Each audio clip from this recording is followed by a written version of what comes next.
Your Excellency Uhuru Kenyatta, President of the Republic of Kenya, Your Excellency Jose Mario Vaz, President of Guinea-Bissau, Your Excellency Kwesi Bekwin Emisarata, Vice President of the Republic of Ghana, and Mrs. Matilda Emisarata, Your Excellencies, former President Jerry John Rawlings and Nana Konadu Ajman Rawlings,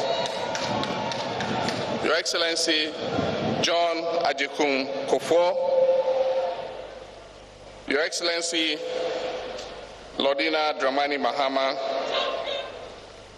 the Right Honorable Edward Do Ajaho, Speaker of Parliament, Her Ladyship, the Chief Justice Georgina Theodora Wood, the Chairman and members of the Council of State, Ministers of State, Members of Parliament, leaders and representatives of political parties, traditional leaders, religious leaders, members of the diplomatic corps, invited guests, my fellow Ghanaians.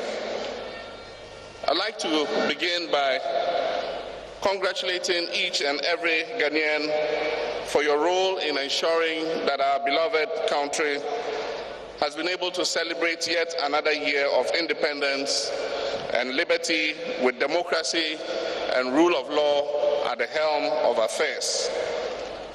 Let me congratulate and commend our school children and our security forces for a very beautiful parade that you have put on this morning. The reason that we gather each year to celebrate our independence is because it is not to be taken for granted. The struggles and sacrifices that were required to gain us our liberty must never, ever be forgotten. They were struggles and sacrifices made by people whose names are perhaps not as widely known and whose stories have not been as widely spread, and yet these were people without whom we would not be where we are today. One of the most important reasons we gather each year to celebrate our independence is to acknowledge the responsibility that we as citizens carry for its continuation. We are the ones that must ensure that there is liberty in our land. Every year, school children are included in the Independence Day Parade, not for the purposes of entertainment, but rather as a presentation of our nation's future. These children are the future of Ghana. They are the future that the men and women in our forces who marched today with them are tasked to protect. It is our responsibility to safeguard our independence so that the nation that we leave for our children to inherit will also be free, peaceful, and democratic. Joining us today to celebrate our independence are two African presidents who understand the importance of that responsibility and what it means for generations to inherit a nation that is either primed for success or in need of saving. We welcome Their Excellencies Jose Mario Vaz and Uhuru Kenyatta, Presidents of Guinea-Bissau and Kenya, respectively. In December 2014, I was privileged to join President Uhuru Kenyatta to celebrate Jamhuri Day during my official visits to the Republic of Kenya.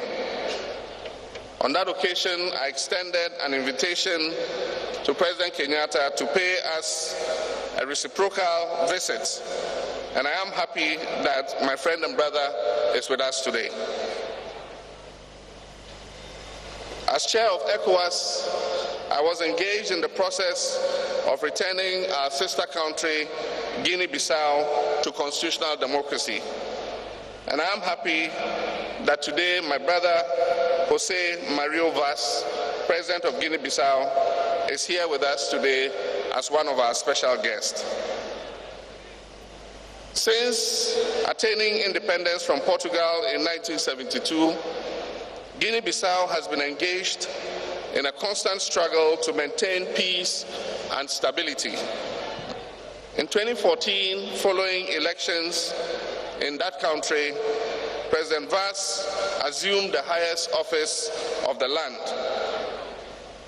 President Mario Vaz has been credited for reintroducing the rule of law to Guinea-Bissau. As the first sub-Saharan nation to gain independence, Ghana inspired other nations to claim their freedom from colonial domination. Today, as our citizens enjoy peace, security, and freedom of speech, and expect transparent, non-violent electoral processes at all levels of government, Ghana is also inspiring other nations, such as Guinea-Bissau, to maintain a consistent constitutional democracy.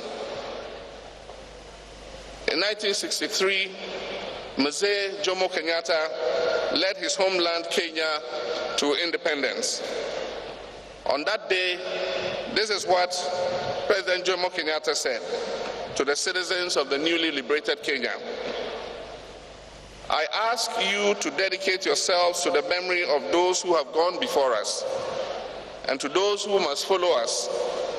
I ask you to resolve to put aside all selfish desires and to strain every ounce of muscle and brain to building a nation which shall honor our dead, inspire our living, and prove a proud heritage for those who are yet to come. President Uhuru Kenyatta, who is our special guest today, was only 2 years old when his father spoke those words.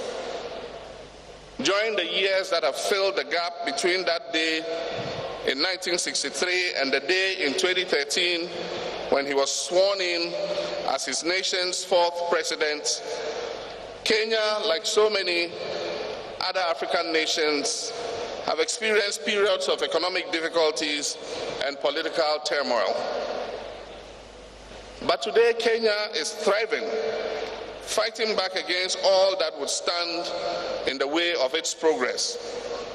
And despite the political difficulties that they have traveled through generations, the citizens of Guinea-Bissau also still hold fast to the hope of a continuation of security and many more peaceful transitions of power. My brothers and sisters, it is no secret that President Uhuru Kenyatta stands on the shoulders of Mzee Jomo Kenyatta, that President Jose Mario Vaz stands on the shoulders of Amilcar Cabral, or that I stand on the shoulders of Dr. Kwame Nkrumah, his colleagues of the Big Six, and the many heroes of Ghana's liberation. The future we are building is situated on the ground that they broke. As we remember this, we must bear in mind that in some years to come, these children who marched here today will be depending on our attitudes and our actions. The changes we make to lift them higher, to provide them with a solid foundation on which they too can build this nation. The successes and failures of this nation belong to all of us, because this country is for all of us. And we can each choose to play a role, no matter how seemingly minor, in moving our dear nation Ghana forward. We must invest ourselves not only in the achievements our nation has chalked, but also in the challenges, because each of us is the face of Ghana. When Kofi Annan was named Secretary General of the United Nations, the world knew him as a Ghanaian, the first black African to ever hold that title. And we all took pride in our native son. When we see Farida Bedwe being featured in the international media, or we learn that Taye Selassie's novel Ghana Must Go is on the New York Times bestseller list, we sit up straight and we think to ourselves, yes, that person is one of us. That person is a Ghanaian. We do not stop to think about what political party they are associated with. We do not stop to think what their ethnic origin is. We do not stop to think what region of the country they are from or which religion they practice. We celebrate them as Ghanaian because they are the face of Ghana. And all of Africa claims them as well. When Wole Soyinka won the Nobel Prize for Literature, he belonged to all of Africa, not just Nigeria.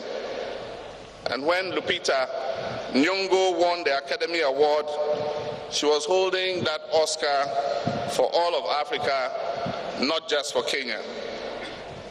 And so when 14-year-old Abraham Atta won the Independent Spirit Award, he was not just representing his country, he was being applauded by all of Africa. Though I'm sure we applauded the loudest because he's one of us and he's a face of our proud country, Ghana.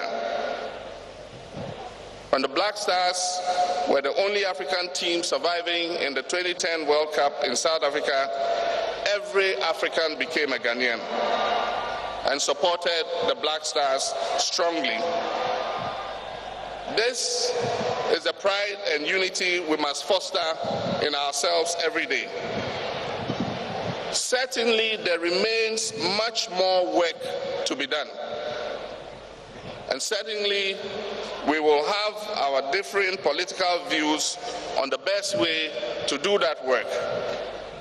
But we must use those discussions to strengthen who we are as one nation and to find solutions to the challenges that face us. We cannot encourage conversations and activities that are meant to discourage us, to divide us, to weaken our morale, or limit our potential in this particular moment. To quote a popular expression, we cannot afford to cut off our nose to spite our face. Not when so many have sacrificed so much for us to succeed. Not when there are children watching and waiting to follow in the footsteps of our heroes, to follow in the footsteps of Theodosia Oko, to follow in the footsteps of Komla Dumont, Kofi Awono, Efua Sutherland, and our many other Ghanaian heroes. Not when we can heed the words of our founding president, Osagyefo Dr. Kwame Nkrumah, who in the first moments of 6th March 1957 said to the citizens of this new nation, Ghana, we are going to demonstrate to the world, to the other nations, that we are prepared to lay our own foundation, our own African personality. And today, 59 years later, we have done just that. The name Ghana means something in the world outside of our national borders. It represents a kinship, a determination, a disposition, a resolve. It represents perseverance, it represents dignity, it represents integrity. Gaining independence in sub-Saharan Africa is not our only first.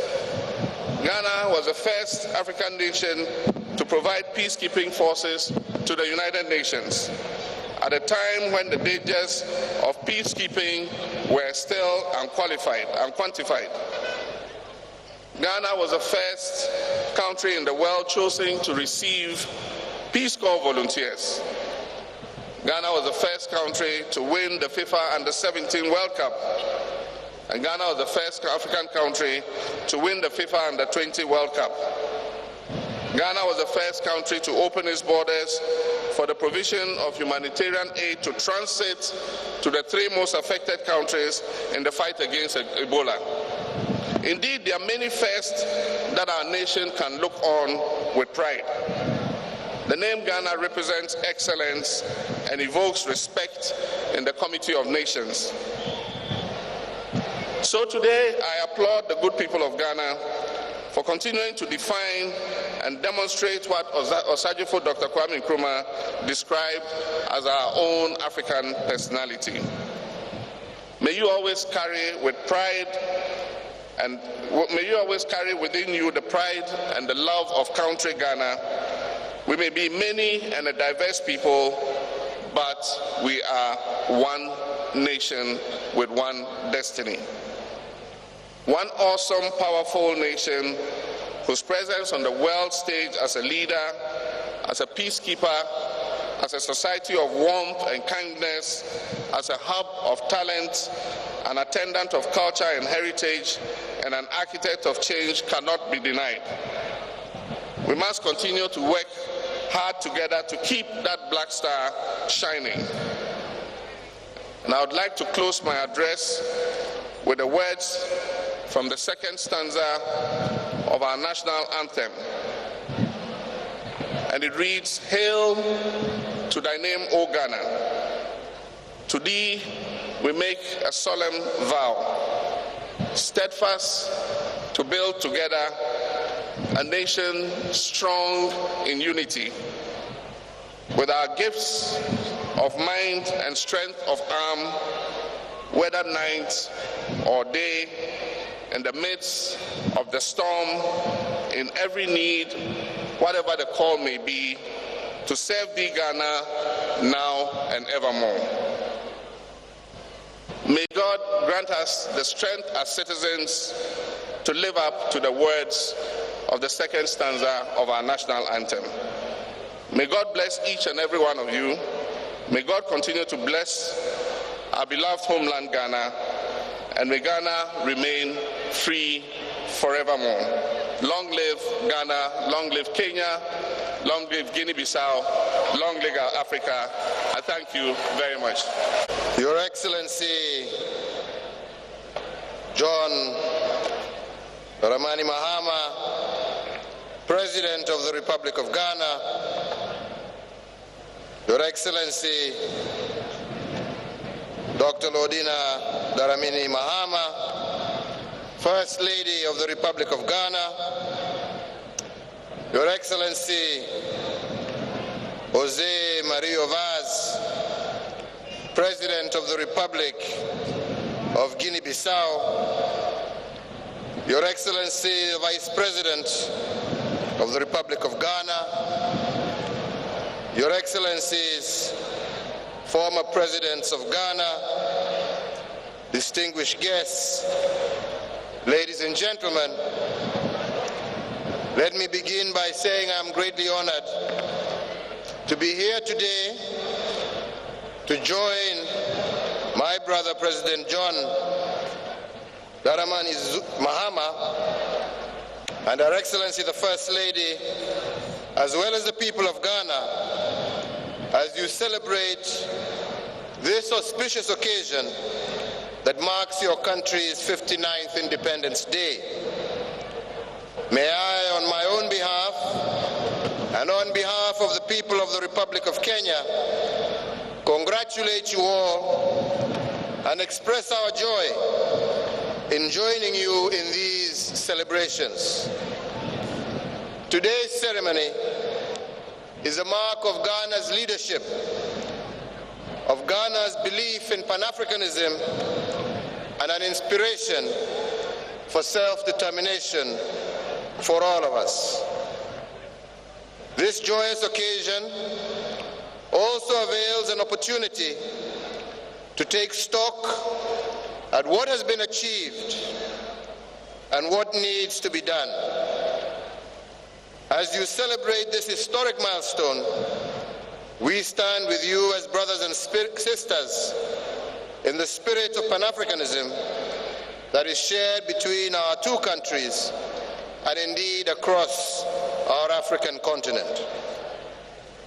Your Excellencies, ladies and gentlemen, Kenya and Ghana enjoy cordial relations that date back to the 5th Pan-African Congress of 1945, when the founding fathers of our two nations, Kwame Nkrumah and Mzee Jomo Kenyatta, met in London. Our shared history, brotherhood through our shared experience of Pan-Africanism, the struggle for independence, and nation building helped establish a very strong bond. We have related well at bilateral and multilateral levels for the benefits of our two peoples. President Nkrumah had a vision for Pan-Africanism, which he used to guide his fellow brothers and sisters in Africa as they endured the tribulations of liberation struggles in their quest for independence. This Pan-Africanist vision, also shared by the founding fathers of our nations, is steadily being realized in Africa, particularly with the launch of Agenda 2063. The agenda is another expression of our determination to bring the people of Africa closer together, to amalgamate their ideas and ensure integration for sustained social, economic, and political development of Africa. Africa is making a deliberate shift to boost intra-Africa trade. Indeed, when I look around your beautiful city of Accra, we see a lot of parallels with our own city of Nairobi. While a lot has been done, a lot more can be done, thus availing opportunities for deeper interaction, cultural exchange, increased trade volumes, and improved welfare for the people of our two nations. Let us continue to work together to enhance the trade between our two countries, which continues to record steady growth. Let us continue